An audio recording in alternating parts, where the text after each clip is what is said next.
Olá, meus amigos, eu sou Rodrigo Silva e continuo aqui em Antioquia da Psídia, nesse teatro de mais de 2.300 anos, para trazer para você um pouco mais sobre a vida do apóstolo Paulo. Você sabe, essa é a nossa série especial pela Turquia e a Grécia, conhecendo um pouco mais da história do cristianismo. Então, não sai daí porque a gente já está começando o programa de hoje.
Preocupada com o áudio aqui, se vai dar certo.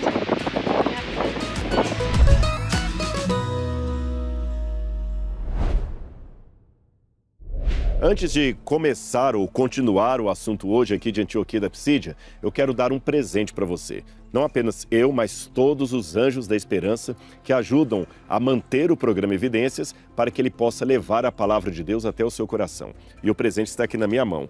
A revista Esperança Novo Tempo do programa Evidências.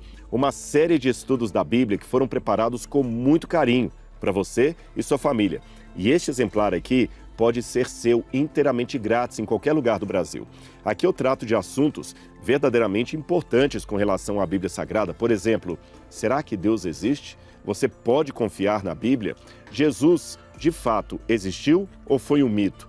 E a ressurreição de Jesus? Será que ela aconteceu de verdade? Estes e outros temas estão aqui. E para adquirir é simples, como eu falei, inteiramente grátis. Você pode entrar no site novotempo.com/escola bíblica ou pelo WhatsApp que aparece aqui na sua tela, tá bem? Eu quero mandar um exemplar desse para você com muito carinho. A revista está aqui em Antioquia, mostrando que o passado e o presente se encontram através do estudo dos artefatos arqueológicos para mostrar a historicidade da Bíblia Sagrada. Mas vamos continuar falando ou continuando aquilo que eu havia mencionado na semana passada. Eu acho que vale até a pena recapitular um pouco com vocês. Nós dissemos que a história de Paulo com relação a Antioquia está em Atos dos Apóstolos, capítulo 13 e também no capítulo 14. Não podemos, eu repito, confundir Antioquia da Psídia com a outra Antioquia, onde os cristãos foram pela primeira vez assim denominados. Há mais de uma cidade com esse nome. Esta aqui, especificamente, é aquela para a qual Paulo veio desde a sua primeira viagem missionária, quando diz no capítulo 13, verso 13, que navegando de Pafos, Paulo e seus companheiros viajaram a Perge da Panfilha. E então depois eles chegaram, diz o verso 14, até Antioquia da Psídia. E no sábado eles pregaram aqui na sinagoga, porque eles eram tão famosos e Paulo tão culto, que os judeus pediram, olha, prega pra gente aqui. E no programa de hoje eu vou mostrar para você dois prováveis lugares aqui onde imagina-se poderia ter sido a sinagoga dos judeus. Paulo pregou ali, fez um grande discurso contando a história dos judeus, que eu aconselho você a ler depois desse programa na sua Bíblia, em Atos capítulo 13, e você vai ver como é que Paulo vai destrinchando capítulo por capítulo da história de Israel até chegar em Jesus Cristo.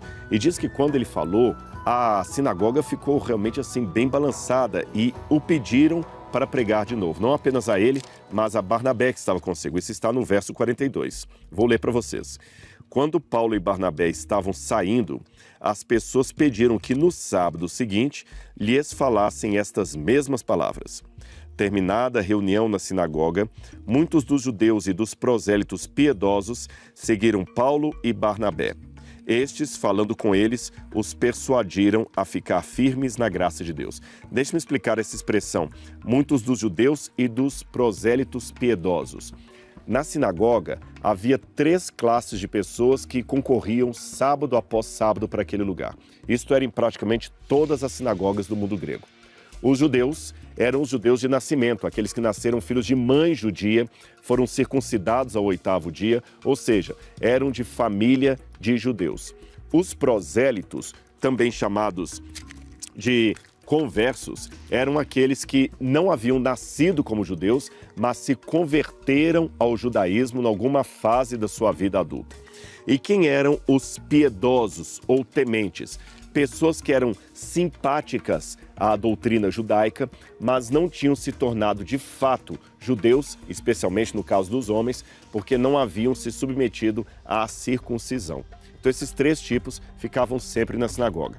No sábado seguinte, diz o verso 44, quase toda a cidade se reuniu para ouvir a palavra do Senhor. E muitos pensam que se a cidade desceu para ouvir a palavra, certamente não foram à sinagoga, porque ali não cabia todo mundo. Então talvez Paulo tenha sido trazido para esse lugar aqui, exatamente aqui onde eu estou. Esse teatro é uma grande possibilidade arqueológica, porque esses teatros, como eu falei no programa anterior, eles não tinham apenas a função de ambientar peças, shows ou espetáculos. Quando havia um discurso filosófico muito importante, uma decisão pública, comunitária, que deveria ser tomada, as pessoas vinham para esse lugar aqui. Quando nós estivermos em Éfeso, você vai ver também um grande teatro da cidade, e quando houve ali um tumulto envolvendo o apóstolo Paulo, todos os cidadãos se reuniram no teatro da cidade de Éfeso. Esse teatro aqui era menor do que o que vocês vão ver em Éfeso, mas Paulo talvez chegou aqui, no meio, e pregou para todas as pessoas. O que mais me chama a atenção é que, apesar dos anos, as pedras originais colapsaram, ainda você tem uma acústica muito grande nesse lugar. Essas pedras que estão aqui atrás fazendo essa parede são do período bizantino, ou seja, 4º século de nossa era. Algumas são do 2º século. Mas a arquibancada original vem desde a época grega, desde a época helenística. Então as pessoas se assentavam ali e daqui você fazia o discurso. E como eu falei, é interessante que até hoje a acústica é tão boa que você pode falar aqui do meio, que alguém escuta audivelmente, com clareza, lá na última fileira, sem necessidade de microfone. Então imagino Paulo pregando nesse lugar. E a Bíblia fala até parte do discurso que eles fizeram aqui. Olha o que a Bíblia diz. Que Paulo começou a pregar e Paulo dizia: era necessário pregar primeiro a palavra de Deus a vocês. Ele estava falando com os judeus. Mas como vocês a rejeitaram e se julgam indignos da vida eterna, eis que nós voltamos para os gentios, porque o Senhor assim determinou. Quem eram os gentios? Justamente os não-judeus que moravam na cidade. E por que Paulo falou, vocês judeus se tornaram indignos? Porque a Bíblia fala que alguns da sinagoga ficaram com muito ciúme e muita inveja, porque eles estavam morando há anos aqui e o judaísmo tinha até o seu prestígio. Mas quando chegou Paulo, todo mundo queria ouvir Paulo. Isto causou um grande problema na sinagoga. Por isso Paulo foi rejeitado e ele teve que fugir também desse lugar aqui. Mas para continuar a nossa aventura por esse monturo de pedras antigas, eu tenho que mostrar para você os 2 prováveis lugares do ponto de vista arqueológico onde poderia ser a antiga sinagoga dos judeus, onde Paulo pregou no primeiro sábado, antes que toda a comunidade pudesse afluir para um lugar maior, que, como eu falei, provavelmente seria esse teatro. Venha comigo que eu vou mostrar para você o primeiro lugar hipotético da sinagoga dos judeus daquele tempo. Vem comigo.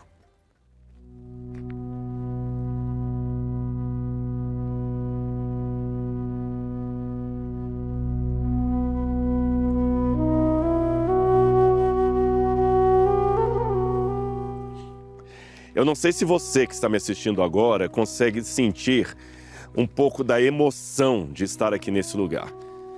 Este cenário aqui abrigou a história bíblica, o livro que traz o relato da nossa salvação.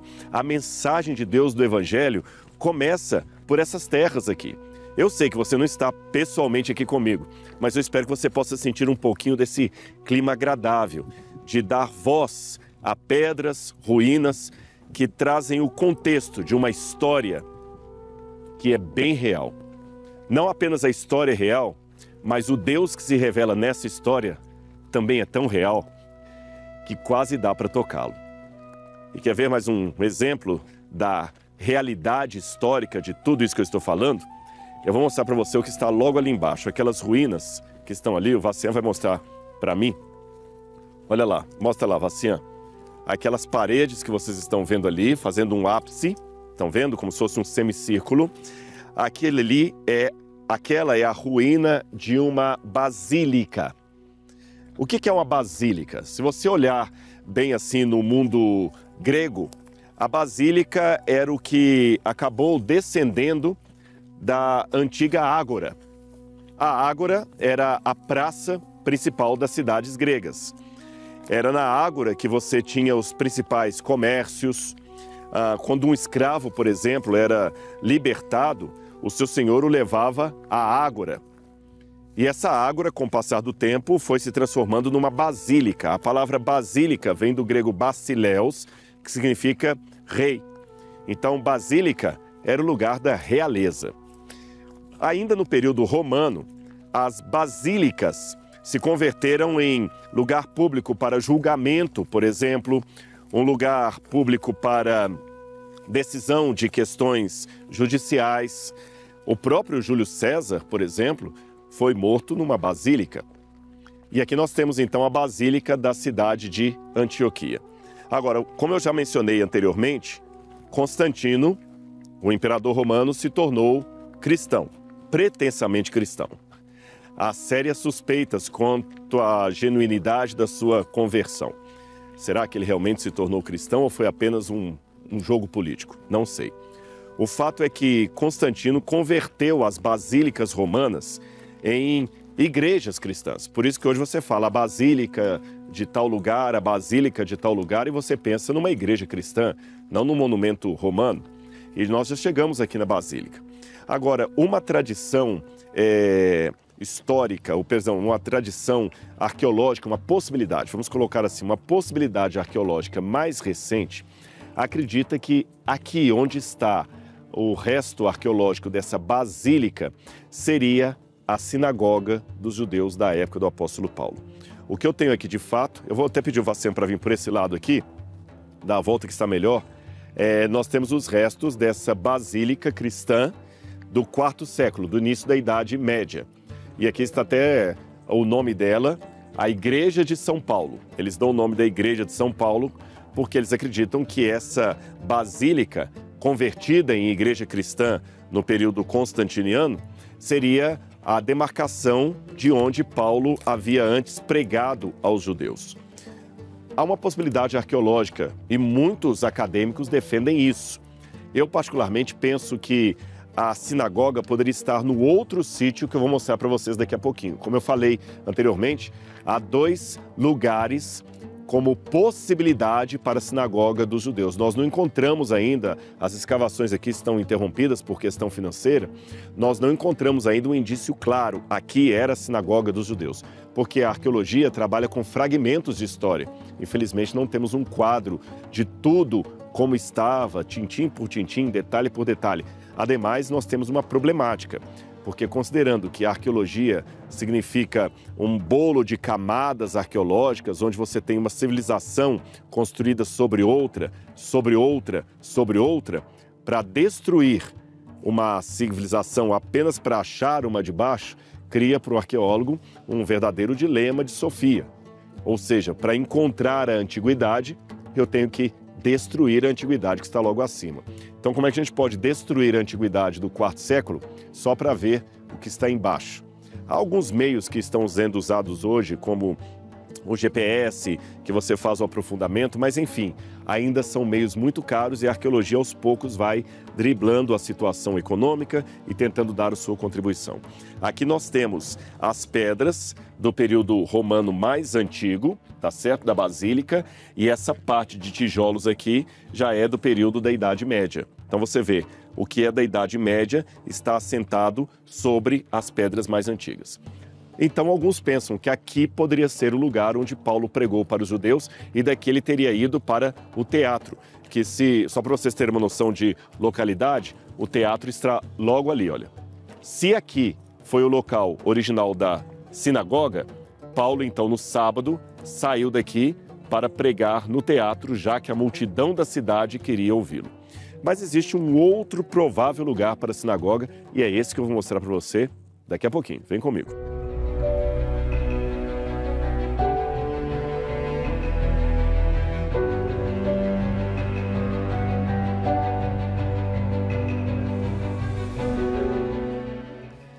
Já estamos chegando aqui, na parte superior da cidade, nós temos esta outra ruína, que, a meu ver, é uma candidata mais forte a ser o lugar da antiga sinagoga do que a basílica lá de baixo. Se você olhar, o Vacian vai dar a volta agora para facilitar para vocês. A estrutura da construção de pedras aqui faz um ápsum, como da basílica. Só que aqui é uma estrutura diferente, que parece muito com as antigas sinagogas judaicas e também com a Domus Ecclesia. O que é a Domus Ecclesia? Algumas igrejas do lar ou edifícios que antes funcionavam como sinagoga ou até a casa de algum membro do movimento cristão que depois se transformou em igreja. Ainda que eu não possa afirmar, para longe de qualquer questionamento, que a sinagoga fosse aqui ou lá, um fato é que nós temos a estrutura aqui do que depois, a partir do quarto século, terceiro século, foi transformado em igreja doméstica ou igreja do lar. Então, provavelmente aqui, os cristãos que estavam em Antioquia se reuniram. Aqui, provavelmente, eles ouviram a pregação de Paulo. Estas pedras testemunham de um passado que nos fascina, um lugar onde eu gostaria de estar. Agora, ainda que eu não possa bater o martelo, para longe de qualquer questionamento, se o local da sinagoga seria aqui, como, aliás, o pioneiro que defendeu essa tese foi William Ramsay, ou se foi na tradição mais recente, na hipótese mais recente de que a sinagoga seria lá embaixo, uma coisa é certa. A mensagem que Paulo pregou nesse lugar tinha tudo a ver com o contexto de onde nós estamos. Sabe por quê? É porque quando nós saímos daqui e atravessamos a praça principal da época de Tibério César, que era o imperador de Roma, na época que Jesus existiu e foi crucificado, nós vamos encontrar com o templo onde havia o culto ao imperador Augusto César. E o culto a Augusto César tinha a ver com o culto ao Filho de Deus. E o nascimento de Augusto era anunciado no meio dos romanos como o grande Evangelho. É, isso mesmo que você ouviu. A palavra evangelho não foi criada pelos evangelistas da Bíblia.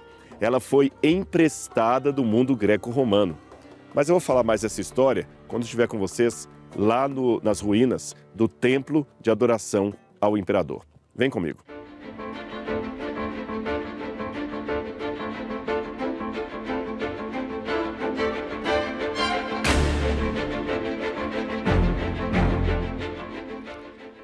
Saindo bem de frente desse lugar onde eu falei que poderia ser a sinagoga ou a igreja cristã primitiva, nós temos essa praça enorme que você está vendo aqui, e ela foi erguida na época de Tibério César. Só para você lembrar, Jesus nasceu na época de Augusto César. E quando Augusto César morreu, quem assume o controle de Roma é Tibério. E foi sob o governo de Tibério que Jesus foi crucificado. Mas vamos falar desses dois governos, de Augusto e de Tibério. Tibério havia proclamado que todos deveriam adorar a Augusto César como um deus.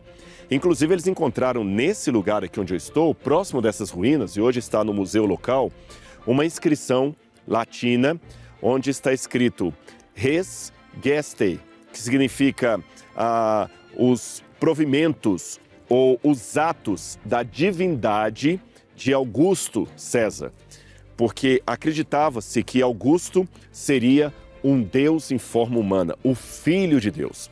Por isso houve o decreto imperial de que todos adorassem a Augusto como o Filho de Deus. Mas esse decreto de Tibério ele não veio num vácuo. Há um contexto político, há um contexto midiático em relação a isso. E eu vou explicar para vocês qual é. Lembra que eu falei lá atrás que a palavra evangelho, ela não é uma palavra criada pelos autores do Novo Testamento, mas ela foi emprestada do mundo greco-romano? Pois é. Aqui na Turquia, na cidade de Priene era o nome antigo dessa cidade, eles encontraram um calendário. E esse calendário todo escrito em grego. Muito interessante esse calendário. E em determinado momento do calendário, o nascimento de Augusto é chamado de as grandes boas novas da humanidade. E a palavra técnica que está ali em grego é euangelia. Euangelia, as boas novas. Esta não era uma palavra leiga, era uma palavra-chave técnica para significar o cumprimento de um prognóstico que anunciava o nascimento do grande Salvador da humanidade. Havia, de acordo com Suetônio, de acordo com Tácito, historiadores romanos do primeiro século, uma antiga profecia se perdeu, nós não sabemos o conteúdo dessa profecia, temos apenas o testemunho dela, que naquele tempo haveria de nascer o Filho de Deus.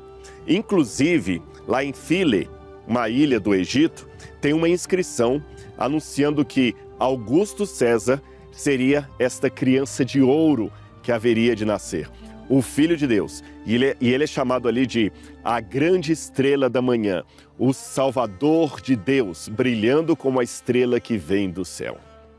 Isto me chama bastante atenção porque eu descubro, por esses fragmentos de história, que a esperança messiânica não era exclusividade dos judeus. Mesmo fora das profecias do Antigo Testamento, mesmo no mundo greco-romano, havia, nós não sabemos os detalhes, algum tipo de profecia, de expectativa relacionada à vinda de uma criança que seria cognominada Filho de Deus e salvaria a humanidade.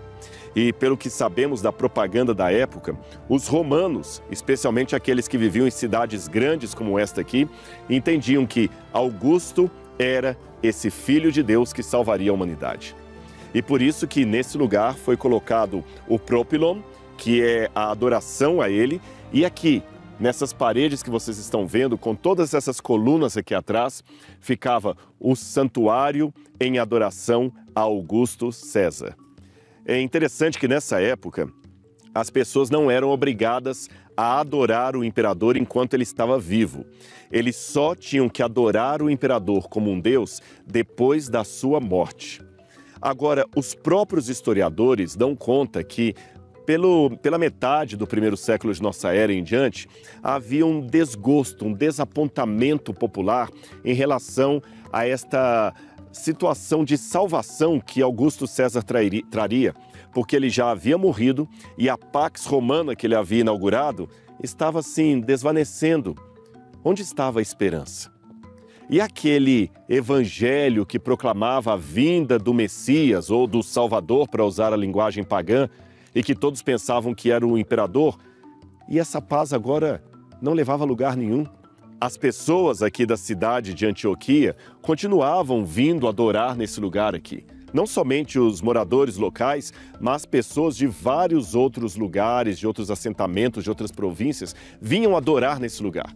Mas já com um certo desânimo no coração. Provavelmente foi em virtude disso que Paulo pregou o verdadeiro evangelho para eles aqui. E qual seria esse evangelho de Paulo? Ele deixou registrado na carta aos Romanos, que eu vou ler para você. Romanos capítulo 1, versículos 1 em diante. Paulo, servo de Cristo Jesus, chamado para ser apóstolo, separado para o evangelho de Deus. Ele usou uma palavra que os habitantes da cidade aqui conheciam. E ele no passado prometeu por meio de seus profetas nas Escrituras Sagradas. Este evangelho diz respeito a seu filho, o qual, segundo a carne, veio da descendência de Davi e foi designado Filho de Deus, com poder, segundo o Espírito de Santidade, pela ressurreição dos mortos, a saber, Jesus Cristo, nosso Senhor. Por meio dele, viemos a receber graça e apostolado, por amor do seu nome, para a obediência da fé entre todos os gentios. Esta foi a mensagem que Paulo certamente pregou a cidadãos dessa cidade, numa época em que o que hoje são ruínas era um prédio maravilhoso, enaltecendo um evangelho e um Salvador que não eram verdadeiros.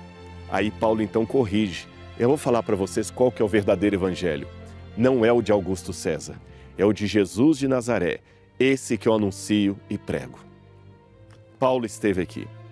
É uma pena que um país que recebeu o evangelho pregado pela boca do próprio apóstolo Paulo, hoje não seja mais um país de maioria cristã. O que deve ter acontecido para perderem a fé?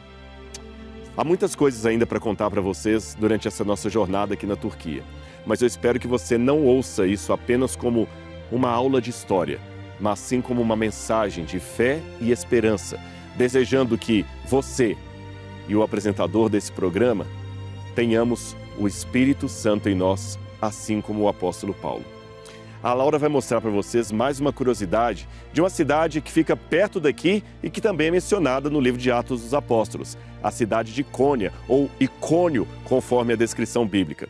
Laura, conta pra gente a novidade.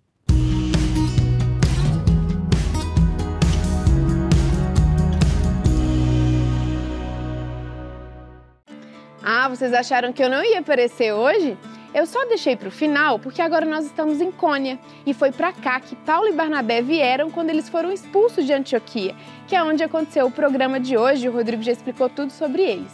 E Paulo e Barnabé aqui também pregaram o evangelho e várias pessoas se converteram, tanto gentios como judeus, só que aqui eles também tiveram problemas e para não serem apedrejados tiveram que fugir daqui também. E atualmente essa cidade é uma cidade grande na Turquia, só que infelizmente ela não é mais de maioria cristã, como antigamente. Ela é totalmente muçulmana e é considerada a cidade mais conservadora da Turquia. E é onde abriga também o braço místico do islamismo, que é o sufismo, que é onde tem aqueles homens que fazem uma dança rodopiante que até entram em transe. Interessante isso, né? E além disso, esse lugar que nós estamos, que você pode ver na imagem, parece ser só uma mesquita, mas na verdade é uma escola para mulheres, somente para mulheres, para estudar o Alcorão, porque são as mulheres que vão ensinar as crianças na escola básica e assim por diante. Bom, essa é a nossa curiosidade de hoje e eu te aguardo no nosso próximo episódio. Até mais!